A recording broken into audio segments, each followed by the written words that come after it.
പാർലമെന്റിൽ ആദ്യ പ്രതിപക്ഷ നേതാവായ AKജിയെ വിജയിപ്പിച്ചുവിട്ട മണ്ഡലമാണ് കാസർഗോഡ്. ഇടത് കോട്ട എന്ന വിശേഷണമുണ്ടെങ്കിലും 3 തവണ ഇടതിന് കാസർഗോഡ് നഷ്ടപ്പെട്ടിട്ടുണ്ട്. വടക്ക് മഞ്ചേശ്വരം മുതൽ തെക്ക് കല്യാശ്ശേരി വരെയുള്ള മണ്ഡലങ്ങൾ ഉൾപ്പെട്ടതാണ് കാസർഗോഡ് പാർലമെന്റ് മണ്ഡലം. ഇതിൽ 5ഇടത്തും ഇടത് MLA മാരാണ്. തൃക്കരിപ്പൂർ, പയ്യന്നൂർ, കല്യാശ്ശേരി മണ്ഡലത്തിലെ ഇടതു മേധാവിത്വം വോട്ടാവുന്നതോടെ LDFന്റെ വിജയം എളുപ്പമാവുമെന്ന് CPM അവകാശപ്പെടുന്നു.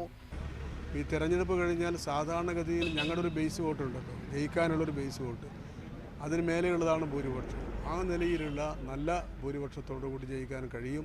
എന്നാൽ കടന്നപ്പള്ളി രാമചന്ദ്രനിലൂടെയും രാമറയ്യയിലൂടെയും കാസർഗോഡ് പിടിച്ച ചരിത്രം T സിദ്ദീഖിലൂടെ ആവർത്തിക്കാനാവുമെന്ന പ്രതീക്ഷയിലാണ് UDF കേന്ദ്രം. ഇവിടെ UDFന്റെ ചരിത്രത്തിൽ ആദ്യമായിട്ട് ഈ ഇടതുപക്ഷത്തിൻ്റെ തട്ടകം എന്ന് പറയുന്ന കാസർഗോഡ് ഒരു വലിയ ആവേശത്തിലാണ് UDFന്റെ പ്രവർത്തകന്മാർ.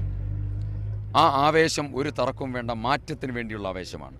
BJPക്കും ഏറെ സ്വാധീനമുണ്ട് കാസർഗോഡ് മണ്ഡലത്തിൽ. മഞ്ചേശ്വരം, കാസർഗോഡ് മണ്ഡലങ്ങളിലാണ് BJPക്ക് ഏറെ വോട്ടുള്ളത്. പ്രചാരണ രംഗത്ത് ഏറെ മുന്നേറാൻ BJPക്ക് സാധിച്ചിട്ടുണ്ട്. ഇരു മുന്നണികൾക്കും BJPക്കുമൊപ്പം ആം ആദ്മി പാർട്ടിയും സജീവമായി കാസർഗോഡുണ്ട്. എൻഡോസൾഫാൻ വിരുദ്ധ സമരങ്ങൾക്ക് നേതൃത്വം നൽകിയ അമ്പലത്തറ കുഞ്ഞികൃഷ്ണനാണ് ആം ആദ്മി പാർട്ടി സ്ഥാനാർത്ഥി. ദുരിതബാധിതരുടെ വോട്ട് ലക്ഷ്യമാക്കി സജീവ പ്രചരണത്തിലാണ് ആം ആദ്മി പാർട്ടി.